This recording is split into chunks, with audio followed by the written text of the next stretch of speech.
So this head-to-head confrontation is a life and death confrontation. I know some delivery guys. They complained to me before, since this year, the unit price is lower and their income is affected. But in this case, JD also launched this kind of food delivery and even has a so-called Jingmai war with Meituan. What does JD want to do? It's doing well in logistics itself. Why does it want to get involved in these mess? This thing is, in my opinion, is really not surprising at all. You know that because when JD was rising, it was Taobao, can be said to be a world miracle, right? Its application scenarios far exceeded Europe and America. It became a phenomenal thing. So when JD was rising, we didn't have a good impression of it. We thought it was strange. We didn't understand it at that time. How could it break through? We understood it in about 2 months. Oh, it does logistics. Doing logistics in that era, you could make money from logistics, including Shenzhen, which also rose at that time. It actually drew heavily from Taobao and copied some of its related technologies, but it was better than Taobao in one thing, which is the delivery speed. E-commerce was very different from traditional business, maybe very different. That is, when you give money, you don't know when you can get the goods, then shorten this time to shorten this time. What advantage do you have? You need to have an advantage in logistics. This is its killer move. It has always been its advantage. Of course, after e-commerce developed,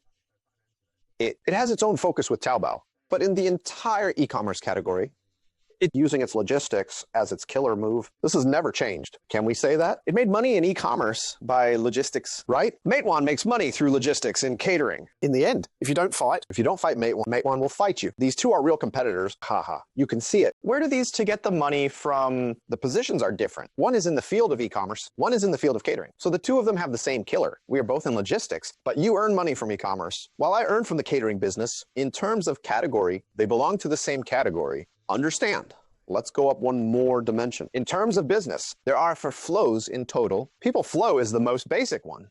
In our past era, human flow determined everything. Why is that? Because it is the aggregate of the other three flows. These three flows represent business. Flow, logistics, and cash flow, no matter what business. You have to manage these three flows. When these three flows come together, it's a business. In the era, all of this relied on human flow to achieve. Information had to be delivered face to face. Cash flow, the money is in their pockets. Logistics requires seeing the goods bought and immediately take it home. Later, with the advent of the internet era and the era of e-commerce, these three flows gradually separated. After separation, they were and then merged again. When we watch live streaming e-commerce today, are the three flows integrated? I try my best to let you see the things. I will provide you with the product information. Click the money, and the money will be mine. I will send it to you with the fastest logistics. If you don't like it, you can return it within 7 days. I've even paid for the logistics fee for you. I'll pay for the logistics fee. Thank you, right? What? Right? Especially for selling women's clothing and jewelry. Can you say that? You can buy the clothes back. If you don't like it, just click to return it. Someone will pick up the return. Some merchants don't even let you pay for the return. It's like moving the fitting room to your home. In the new era,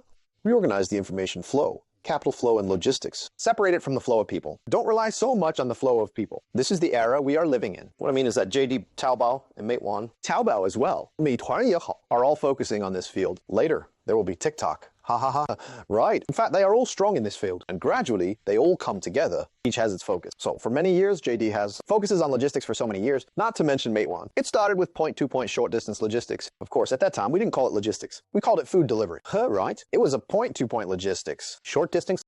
JD has taken a big step this time. Several times when their platform crashed, they even launched some subsidy coupons. They offered a discount if it's late, full refund for orders. Even Liu Qiangdong himself went to deliver food. This is the case. You need to know this. This step is of great significance to JD.com. This is a strategic deployment. Meanwhile, it also has an ELE.me, and it will have a great impact. And this move itself will affect the logistics industry for the existing logistics industry. In other words, Liu Qiangdong is redrawing the boundaries. The tiger originally occupied it. He suddenly said that, I will redraw the territory. This is of great strategic significance to him. Why do I say that? He is solving the last mile point-to-point problem. Liu Qiangdong does this to complete his final layout in the logistics field. Final layout? Let's think about it this way. He wants to force SF, Express, and other couriers. You just do the inner-city transportation. JD not only does inter-city, but also to seize the last-mile delivery. The last mile of transportation, because the last-mile logistics has always been dominated by the food delivery field. In the field of logistics, do you know the two words we use now when we find it must be sent to other places?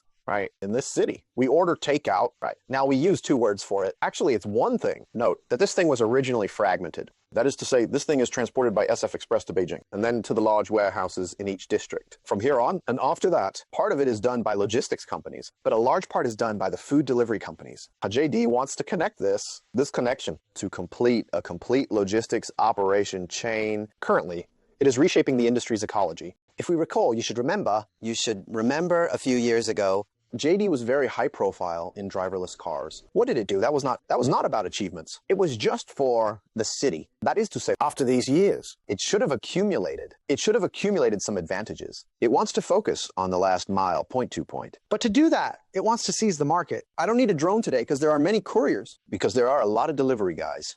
Aren't the delivery guys better than drones? So you have to seize the market first. That is to say, all the point-to-point delivery, 50 or 60%, 70 or 80% is done by JD at this time. I can apply new technologies to attract everyone to my platform. Then I can promote driverless cars and promote my car. So Liu Qiangdong, I think this is a strategic deployment. JD has the most delivery guys. It must have new technologies. At least this technology is leading in the industry and the entire logistics industry. It is leading. If it wants to apply this new technology, he must first gain the mainstream market share. Who has the mainstream share? Now, to be exact, it's not in Meituan's hands. In the hands of delivery men who can control the delivery guys who can hold the market share in their hands.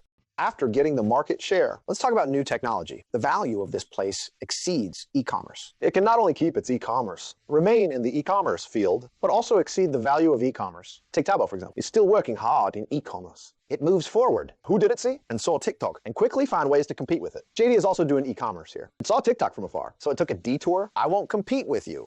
I have brought out my logistics advantage, but he has to take this path. Who did he see ahead? He will see Meituan. This is a fight to the death. If JD loses this battle, JD will have a hard time in the future because JD is not facing Taobao now, but now it's facing TikTok. Needless to say Meituan, which is its foundation. After it's eliminated, what else can Meituan do? It's a problem. So this head-to confrontation is a life and death confrontation. So if you say Liu Qiangdong will quit, he must get involved.